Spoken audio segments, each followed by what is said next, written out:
Well, I think we're going to start now with what's wrong with Ed Vaizey, but I don't think there's much wrong with me. But anyway, it's a feature that keeps coming back. We hear which Times radio presenters have been bad-mouthing me behind my back on the airwaves. Let's take a listen. Can anybody tell me what was wrong with Ed Vaizey?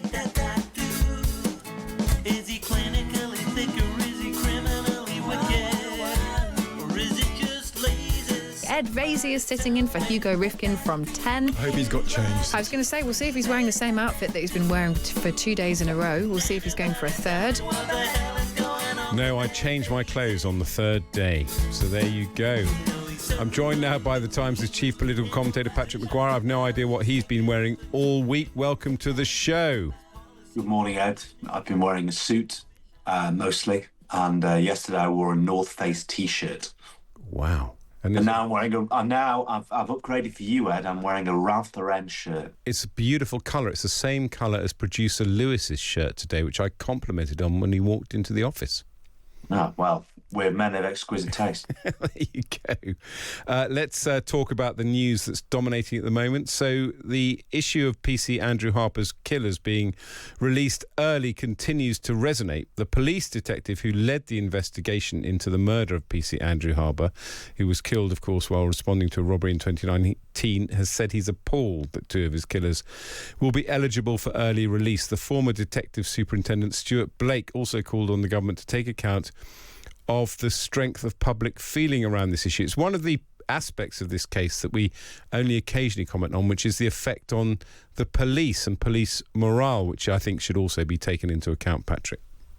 Yeah, indeed. And it's not just, as you say, a really horrifying story for the Harper family and the policeman's widow.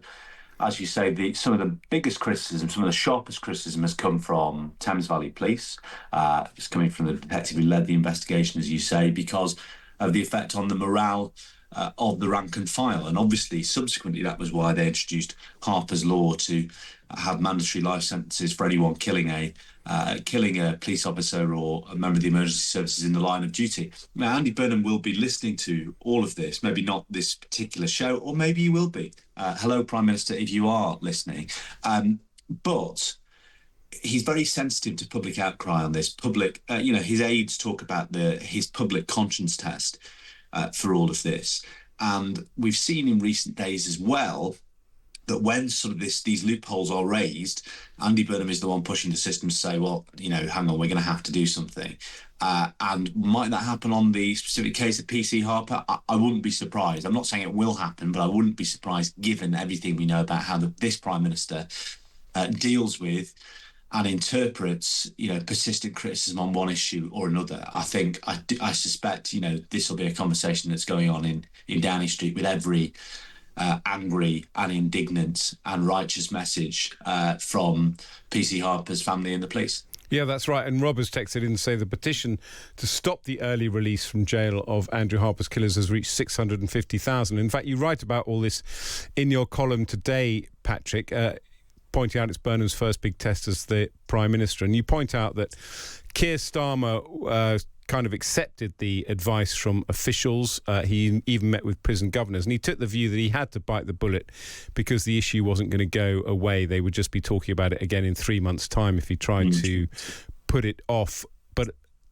a different approach to a certain extent from Andy Burnham, which is to try and take the public with him, even though his policy is actually not that different from Keir Starmer's.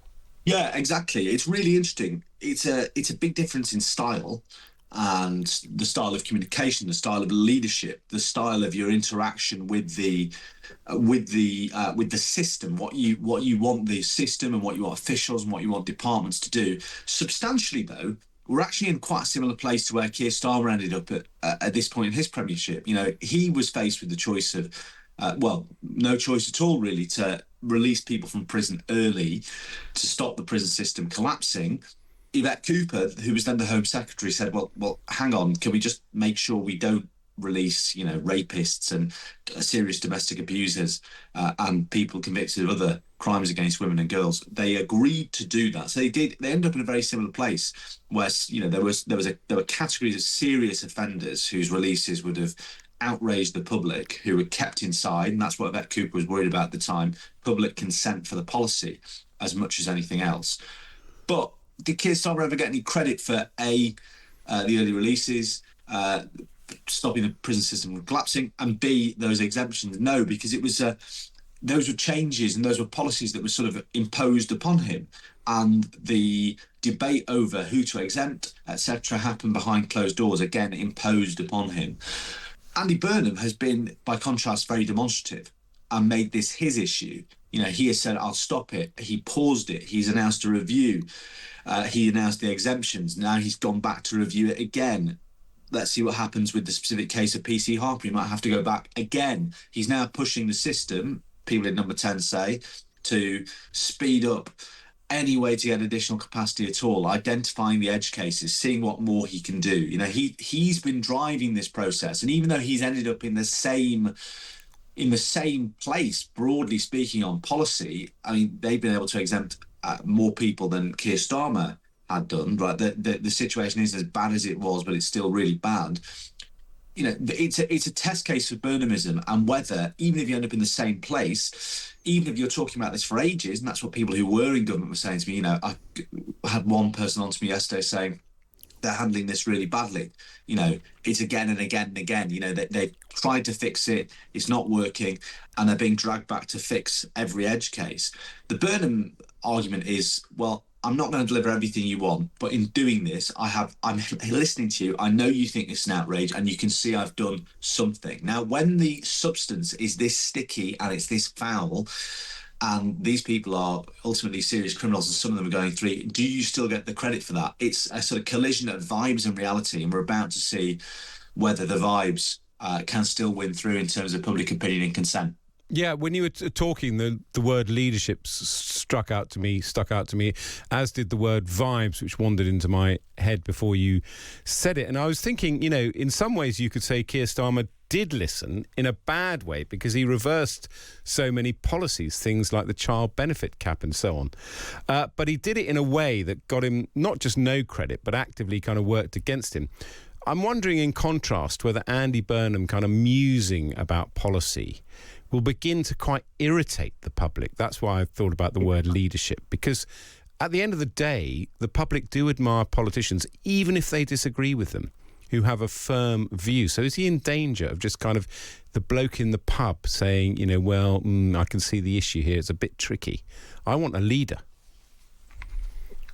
It's a very good question, Ed, and a provocative question. Look, I think the problem with Starmer was no one ever got the sense he was a conviction politician, right? And in many respects, he wasn't. You know, he had a conviction that he should be prime minister, but what was the conviction beyond that? And he was capable of taking views given to him by other people in most circumstances, and then taking the completely contradictory view the next day, the next month, 6 months later, without any acknowledgement of why he changed his mind or attempting to craft any argument.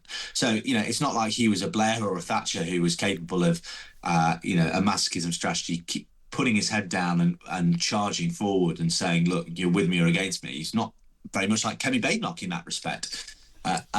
Whereas, you know, look, we'll see. I think that this is an interesting test but Andy Burnham started from the position that, you know, I want to stop bad people getting out, and that's been a consistent position. And yeah, maybe he's not got enough as by his own admission, he's not got as many out as he wanted. But he's starting from this is bad. I've got a diagnosis. It's big and bold, and maybe the irritation will come from voters in when, you know, you have Andy Burnham saying, I want to do this, I know you want this, and then eventually, when, especially on the economy, right, you know, when we get to the budget, Andy Burnham said the priority is breathing space and the cost of living, and the budget comes and he hasn't delivered that. I think that's the point, and that's what people in government expect when they're thinking, when does the honeymoon end? When does Andy Burnham's demonstrative, conversational, transparent style of leadership in terms of the reasoning and the arguments he's making, when does that get irritating? When do voters say, well, hang on, like, you know, you're a nice guy and everything, but I would actually quite like you to do what you said you were going to do in the first place.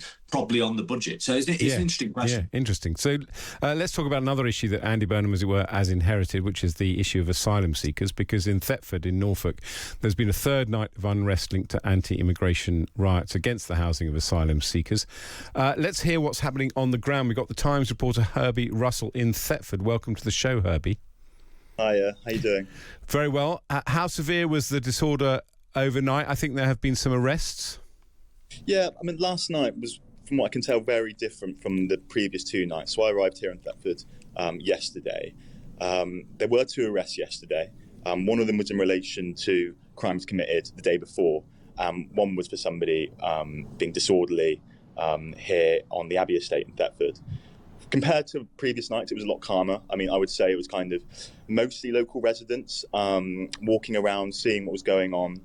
Basically, what I understand is that a list of HMOs was circulated on social media. People turned up and they were met by police. And from what I can tell, I'm here now, they've now moved the asylum seekers out. So overall, a lot calmer than previous nights. Yeah, an HMO being a house of multiple occupation. The police are increasing their powers, but there have been shouts by demonstrators of get them out and deport, deport, deport. Have you been speaking to any of the people who have been watching what's going on? Yeah, I mean, I would say that people's grievances seem to revolve around 2 key things. One of them is safety. People are genuinely worried about what they say are mostly men being moved into their local areas, and they feel there's been a lack of communication from the council about when they're being moved into their neighbourhoods, who these people are.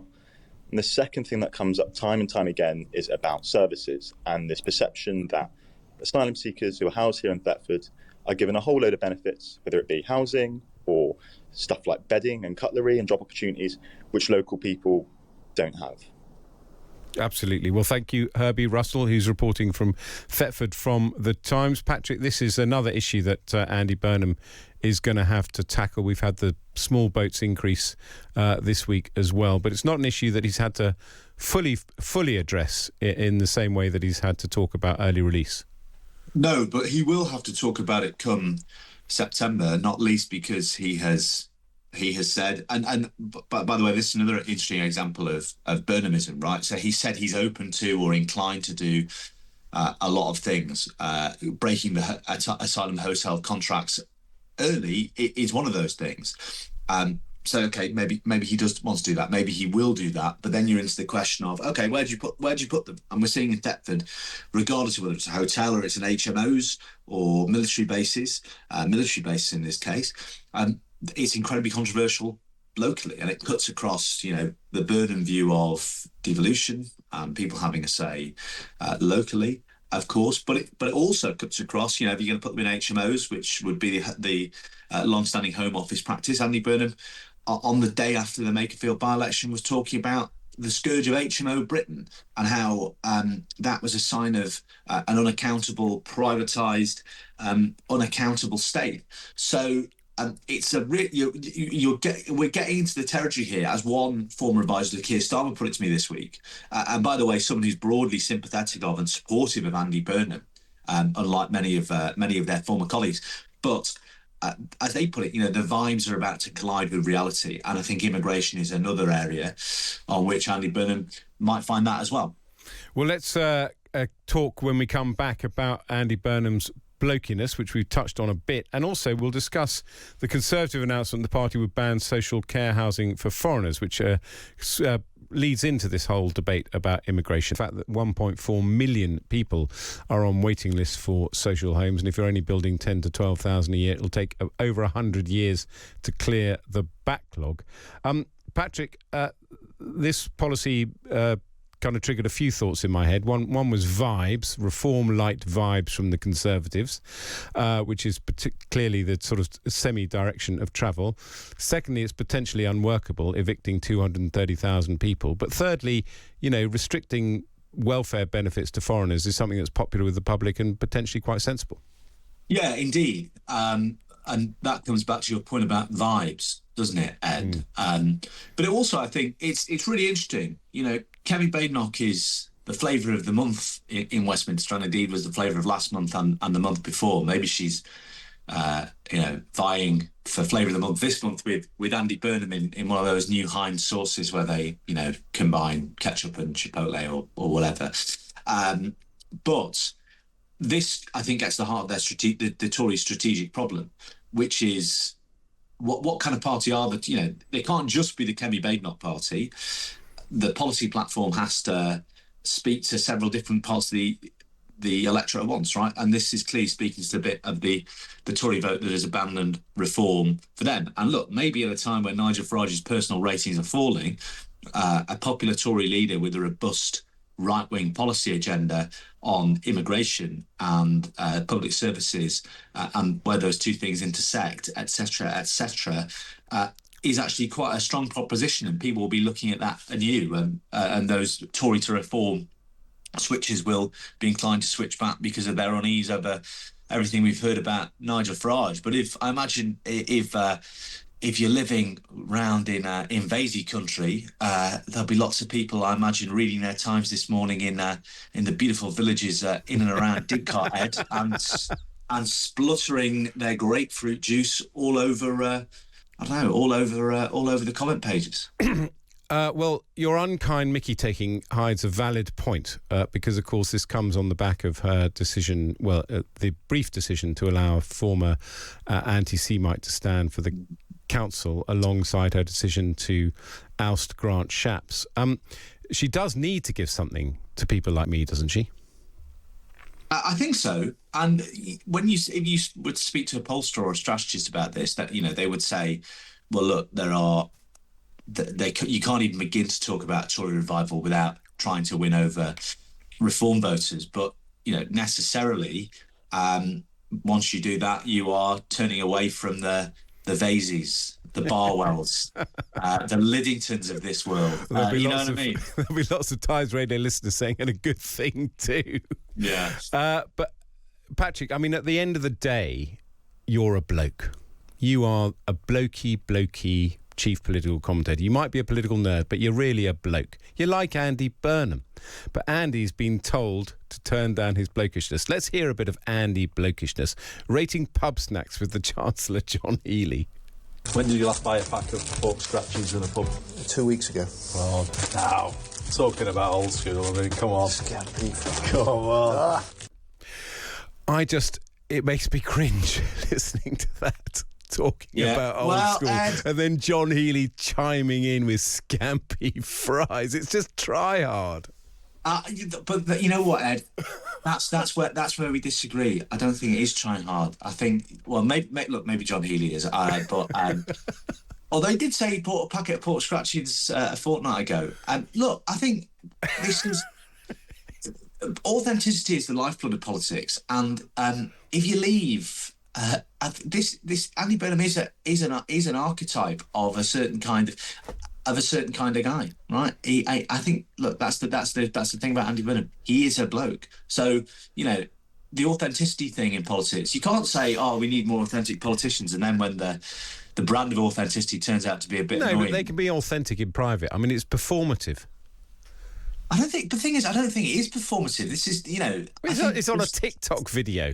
Okay, yeah, in that sense, no, yeah, but at the same, okay, but the alternative though, okay, when David Cameron, and you were there, right? When David Cameron was, I don't know, riding a bike from Notting Hill to Westminster and, pretending to be really woke and talking about, when I go into WH Smith's, there's mini eggs by the counter. I mean, that wasn't David Cameron, really. David Cameron was like, let's go to White's and get 5 really expensive bottles of Chateauneuf de Pape. And I would have respected David Cameron more if he'd done a TikTok from White's, which remains a men-only club, or while out grouse shooting. But I think finally, Patrick, we all need to know, when did you last buy pork scratchings?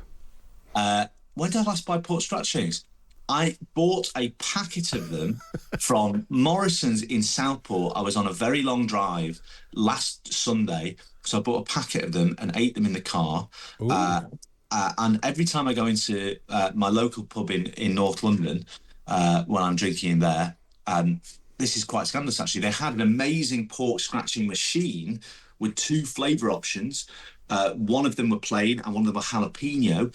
And I got really into every time I was going to the pub, which is, several times a week, I would have the jalapeno. Went in the other day, I said, can I have some jalapeno pork scratch? And they said, we've got rid of the machine. It's too much of a hassle to clean, which is a nightmare. But the other day I was in the Ship and Mitre in Liverpool, and they had a pork scratching machine, so I had some. So basically all the time. I'm a bona fide bloke. Well, I'm not sure about that, because I think this is a low-stakes debate. In my view, you can only eat pork scratchings in a pub, not in the car. Yeah, well, I mean, I did feel a bit there was something quite depraved about it. I was sort of slightly disgusted with myself because they're sort of quite a bitty food, and there's a lot of pork scratching dust, so they're so unhealthy. Patrick, you've been an absolute delight. Thank you. I should add that Patrick Maguire is a very svelte man, but Patrick Maguire, Times' chief political correspondent, take us through the news of the day.